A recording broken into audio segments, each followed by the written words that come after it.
Climax is written and directed by Gaspar Noé. It centers around a dance troupe that are celebrating the end of an intense work week or intense weekend. They are having a party in this secluded dance school, or this school that they've rented out for the purpose of working on their choreography. Over the course of the night, something goes horribly wrong. They realize that the sangria has been spiked, and they all spiral down this hellish nightmare of an LSD trip. It's essentially structured around 4 acts, let's say. One, which would be the opening act, which is comprised of interviews of all of these dancers that is shot through this 4x3 tube television with interestingly enough, books on one side and then VHS tapes on the other. And I'll come back to those in a minute because those films and those books are very indicative of Noé's vision of his filmography and of the type of film that he makes and of what this film is about or what it's trying to achieve. The next sequence would be a very well choreographed dance sequence followed by sort of more talky 2-on-2 dialogue sequences where everybody's sort of in the corner at the party, drinking and talking amongst themselves. And finally, the last sequence is the bad trip on LSD where shit goes absolutely crazy. So Gaspar Noé is one of those filmmakers that you either love or hate. There's very little room for a middle ground. And as every film passes by, I'm finding that I'm going more and more into the hate camp. I feel that by I Stand Alone in '98, he had already said everything he was going to say, and I quite like I Stand Alone. It's kind of this really interesting French take on Taxi Driver. Then I feel his cinema just devolves into an endless barrage of recycling imagery from films and filmmakers that are far better. I mentioned at the top of the review that the opening sequence of the film, you actually see a lot of VHS tapes on the side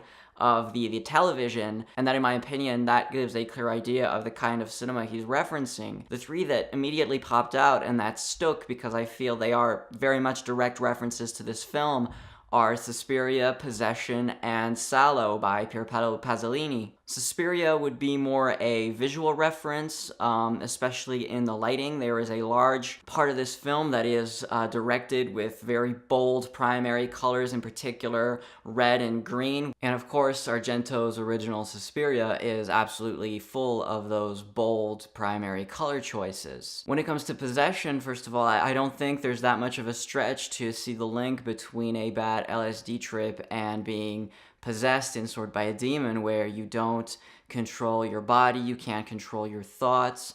But the film will actually directly reference Zulawski's work, be that in the fact that there's quite a bit of female hysteria throughout the film, but it also basically recreates the iconic subway corridor scene with Isabella Gianni, in this case through this possessed demonic dance by Sofia Boutella. And then there's the reference to Salo, which comes from having this secluded place in which you are subjecting these young characters to, gross acts, and they serve as a surrogate for social issues and a political metaphor. Now, the main issue here is that I don't think that Noé really knows what he wants to say, and the reason for that is I don't think that he's a particularly complex or very well-read individual. Everything he's ever watched or read is basically on screen and shown to you in the first shot of the film because there's absolutely no place for subtlety. His entire body of work is supposedly provocative and subversive,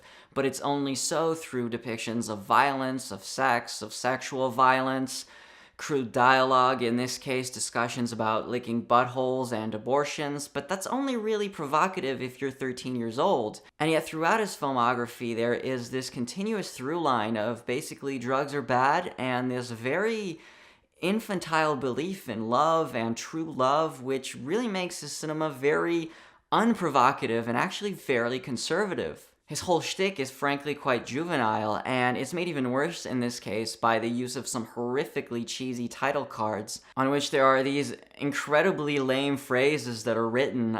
2 that I remember off the top of my head are, one is like, Birth is a unique experience and living is a collective impossibility. And quite frankly, that's something that tries to sound very deep and profound, but is something an edgy 15-year-old emo kid writes in his diary. You know, something Green Day would sing about. It's all very puerile and made very funny by the fact of how sincere and how incredibly profound the film thinks it is. I believe Noé is trying to evoke ideas of the disaffection of youth, of the dislocation of the social fabric, and because of his film and literary references that he explicitly states, I imagine he considers himself quite on the left and quite progressive. But the thing is, I feel he fails to evoke any of these ideas and has unintentionally made a film that is pretty racist, or at least is one of the worst depictions of black people I think I've seen in a very long time. Now, every character in this film is awful for sure, and I guess that's how people will try and defend it, but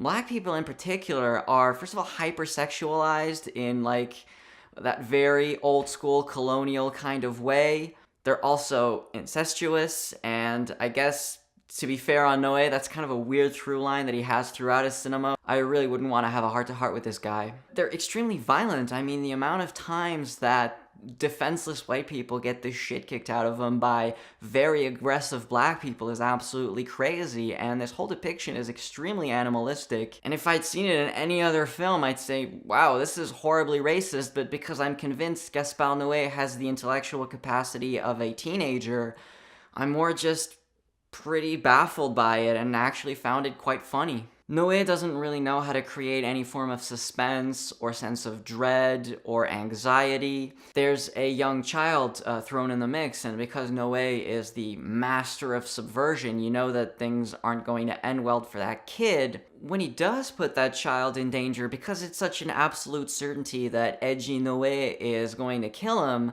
well, there's absolutely nothing to dread, there's no suspense, it's a foregone conclusion, and as a result, I don't really care at all about what's going to happen. The only way that Noé can try and communicate a sense of danger to the audience is through mass amounts of shouting and hysteria, which is, quite frankly, not anxiety-inducing at all. It's just really, really, really obnoxious, and the tool of, in my opinion, a very limited filmmaker. What makes it even more frustrating is that there is a 10 to 15 minute dance sequence that is quite possibly the best thing Noé's ever shot. It's actually very restrained, beautifully choreographed. The fact that Noé doesn't cut actually serves narrative purpose in this case. And the way he showcases these dancers' talent is absolutely perfect, but unfortunately it amounts to nothing more than icing on a turd.